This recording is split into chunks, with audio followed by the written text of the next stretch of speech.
When the modern globalist-influenced Democratic Party frames an election as close, they're not just predicting a tight race, they're signaling that the outcome is already manipulated to their favor. This isn't an oversight of democracy, it's a deliberate orchestration. Behind the facade of a competitive electoral process lies a bureaucratic machine designed to deliver a preordained result, serving the interests of a powerful elite rather than the electorate. This strategy is not only clear but calculated. It begins with the marginalization and vilification of dissenters, ensuring that any voice opposing the elite's narrative is discredited or silenced. This elite controls key institutions, transforming them from public servants to tools of manipulation. Their game plan involves strategic manipulation, such as the influx of undocumented immigrants in pivotal states, coupled with the expansion of mail-in voting, to engineer the desired electoral outcome. If you have a significant number of people that are being moved into swing states that have come across the border illegally, and then you've provided them with all these services, you provided them with food stamps, EBT, you've provided them with housing,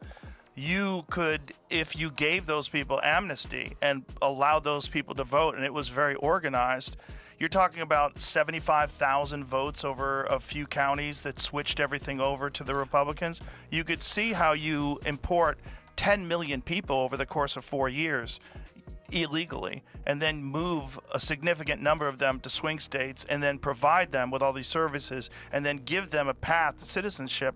You could essentially rig those states. Undeniably, immigration is changing our nation. I mean, I haven't spent a lot of time in Texas, but it's very clear that immigration has remade Texas. This setup ensures that the election appears close, but results in their victory by just enough to maintain the illusion of a democratic mandate. The narrative they weave for the public is one of democratic victory, except the will of the people, they claim, while this will is nothing but a manufactured illusion. The elites remain insulated from the societal chaos they foster, observing from their secure positions as their political and media allies spin the story of a fair election. They celebrate the integrity of the process, portraying any skepticism as an attack on democracy itself. But what follows this orchestrated electoral triumph?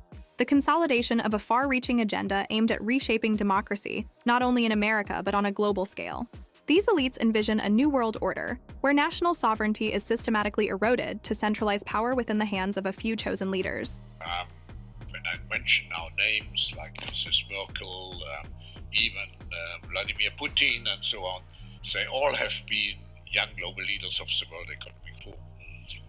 But what we are very proud of now is the young generation, like Prime Minister Trudeau, President of Argentina and so on, that we penetrate the cabinets. They propose this vision with the rhetoric of utopia, arguing that the suffering endured by the masses is a necessary sacrifice for the greater good. Historical instances starkly demonstrate this pattern. Take the Iraq War, launched under the pretext of eliminating weapons of mass destruction, which instead led to widespread devastation and lucrative contracts for reconstruction, predominantly benefiting a handful of corporations. The Afghan debacle will not conduct a hasty rush to the exit. We'll do it responsibly, deliberately, and safely. Culminating in a disorderly retreat, left behind a nation in turmoil, ripe for exploitation. In Ukraine, where a potential peace deal was allegedly sabotaged, we see a strategy of keeping nations in conflict to serve economic interests. Moreover, consider the sabotage of the Nord Stream pipeline, a critical artery for the German economy, with whispers suggesting Russian self-sabotage, despite the clear geopolitical benefits to others. Why do you feel that was a U.S. action? What evidence do you have of that? Well, first of all, there's direct radar evidence that U.S. helicopters, military helicopters that are normally based in Gdansk, were circling over this area. We also had the threats from the United States earlier in this year that one way or another, we are going to end Nord Stream. We also have a remarkable statement by Secretary Blinken last Friday in a press conference. He says, this is also a tremendous opportunity. The collapse of the Bank of England, orchestrated by figures like George Soros, serves as a poignant example of how these elites manipulate economic systems for personal enrichment. This event wasn't merely a financial anomaly, but a deliberate act of economic warfare, transferring wealth from the public domain into the pockets of the few. At what juncture will the populace awaken to this reality? I've been blamed for everything. I am basically there to make money. I cannot and do not look at the social consequences of what I do. The transfer of national wealth to enrich a minuscule cadre at the expense of the overwhelming majority is not a conspiracy theory, but a visible pattern of exploitation and control. When will we recognize that these orchestrated events are designed to dismantle the economic and sovereign integrity of nations, funneling prosperity away from the many into the coffers of the elite few? The elite's actions, whether through military interventions or economic policies, reveal a pattern. They profit from chaos, often facilitated by figures like Liz Cheney, whose family history with Halliburton during the Iraq Reconstruction exemplifies this cycle of profit from destruction. Their recent moves, like BlackRock's involvement in Ukraine, underscore their ongoing strategy. This isn't about governance, but about control through fear, division, and exploitation. Institutions once meant to uphold public interests now categorize and exploit citizens based on their utility to the elite's globalist agenda. The public is distracted by manufactured cultural and racial divides, while real power dynamics remain hidden. The presence of increased gang activity, criminal networks, and extremist groups within national borders isn't coincidental, but part of a broader strategy to justify authoritarian control.